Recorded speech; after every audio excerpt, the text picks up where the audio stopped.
तो ये मंदिर, इसका विशेष आध्यात्मिक महत्व है। और आसपास के इलाकों की अगर बात की जाए तो 1600 फीट की ऊंची पहाड़ी की चोटी पर स्थित मां बलमेश्वरी मंदिर है छत्तीसगढ़ के राजनांदगांव में।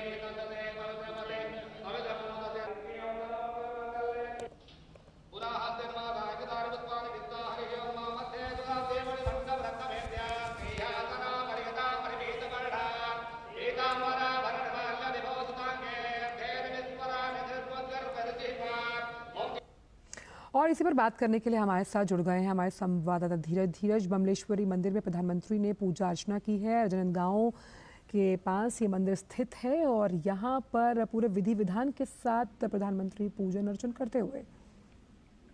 जी बिल्कुल, आज सुबह प्रधानमंत्री यहाँ करीब 10 बजे पहुंचे हैं और 10 बजे सबसे पहले प्रधानमंत्री चंद्रागिरी जो जैन मंदिर है वहाँ पे पहुंचे हैं और वहाँ उन्होंने स्वामी जी से मुलाकात की है। संत भवन में उनकी स्वामी जी से मंत्रणा हुई है और उसके बाद उन्होंने स्वामी जी से कुछ मेडिटेशन के बारे में जानकारी ली है, उनसे योग और अध्यात्म के बारे में जानकारी ली है।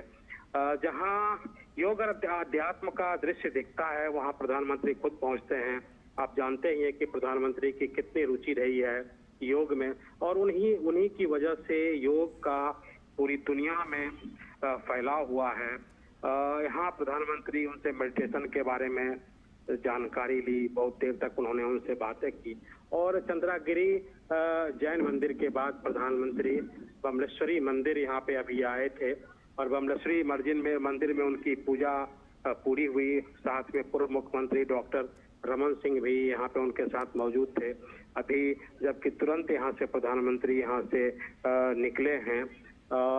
डॉक्टर रमन सिंह से हमने एक सवाल पूछा कि मंदिर आए थे तो इसका मंदिर में क्या मांगा, तो उन्होंने खुद के बारे में तो नहीं कहा कि खुद वो मुख्यमंत्री बनना चाहते हैं, लेकिन प्रधानमंत्री के बारे में उन्होंने जरूर कहा कि आज हम पूजा अर्चना यहाँ की है माता बमलेश्वरी देवी के मंदिर में और हमने मांगा है कि प्रधानमंत्री तीसरी बार नरेंद्र मोदी भारत का प्रधानमंत्री बने।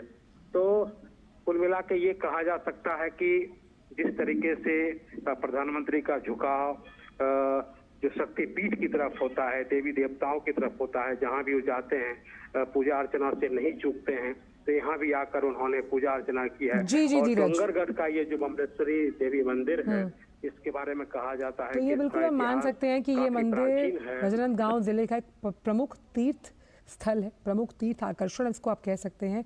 1000 से ज़्यादा सीढ़ियाँ चढ़कर हर दिन माँ के दर्शन के लिए देश के कोने कोने से श्रद्धालुगण यहाँ पर आते हैं। और सबसे अहम बात यहाँ पर है कि इस मंदिर की ख्याति देश विदेश तक है और नवरात्र के दिनों में इस मंदिर में बहुत अहम आध्यात्मिक महत्व है। धीरज, अगर इस मंदिर के आध्यात्मिक इतिहास को खंगालने की कोशिश करें तो किस तरह से श्रद्धालुगण अपनी मान्यताओं के अनुसार, अपनी कांक्षाओं के अनुसार माँ के चरणों में वंदन करने के लिए आते हैं यहाँ?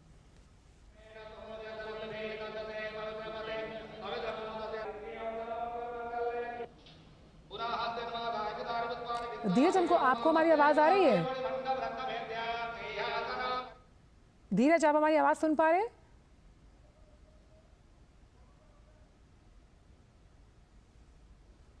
की आवाज सुन रहा हूँ जी। धीरज, हम ये जानना चाह रहे थे कि इस मंदिर का आध्यात्मिक महत्व और आध्यात्मिक इतिहास क्या है, क्योंकि कई मान्यताओं के अनुसार दूर दूर से श्रद्धालुगण माँ के चरणों में वंदन और अभिनंदन के लिए आते हैं यहाँ।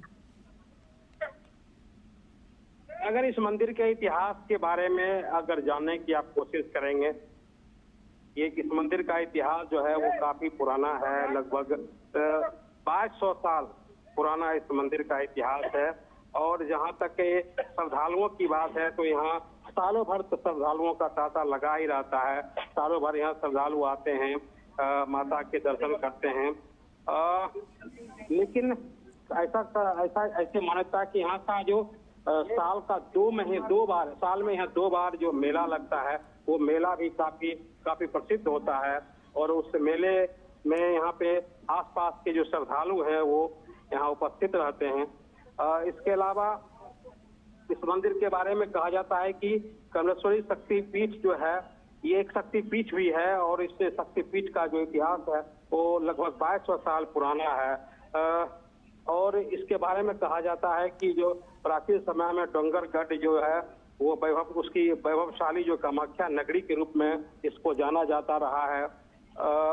और माँ बालेश्वरी के वजह से इस जो इलाका है, ये जो क्षेत्र है, इस क्षेत्र का इतिहास और भी समृद्ध और वैभवशाली रहा है। माँ बालेश्वरी की कृपा के कारण यहाँ के आसपास के जो लोग हैं यहाँ साल में 2 बार, जहाँ जैसे मेला लगता है 2 बार यहाँ इकट्ठा होते हैं और श्रद्धालु माँ जो शक्तिपीठ पे माँ बालेश्वरी मंदिर में अपनी याचना करते हैं और उनकी ऐसा कहा जाता है कि शक्तिपीठ में लोगों की मनोकामना जो है वो पूरी होती है जी। और यहाँ पर मंदिर के पास क्षीर पानी नामक एक जलाशय भी है यहाँ पर, क्योंकि ये तीर्थ स्थल के साथ साथ एक आकर्षण भी है। जो लोग छत्तीसगढ़ के राजनांदगांव आते हैं वहाँ पर यात्रियों के बोटिंग की भी सुविधा उपलब्ध है। और सबसे बड़ी बात है कि अष्टमी के दिन खास तौर पर इस मंदिर में श्रद्धालुओं का तांता लगा रहता है।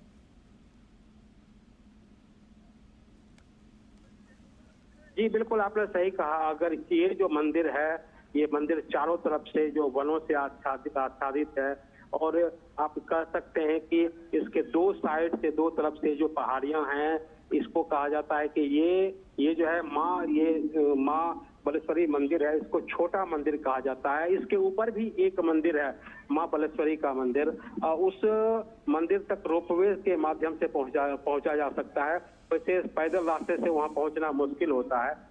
इस मंदिर के आसपास का जो इलाका है ये काफी ही खूबसूरत है, सुंदर झाड़ियां हैं यहाँ पे। और अगर आसपास के इलाके में आप देखेंगे तो कई ऐसे स्थल हैं जो पर्यटकों के लिए या कहते हैं जो हिंदू धर्मावलंबियों के लिए प्रसिद्ध है।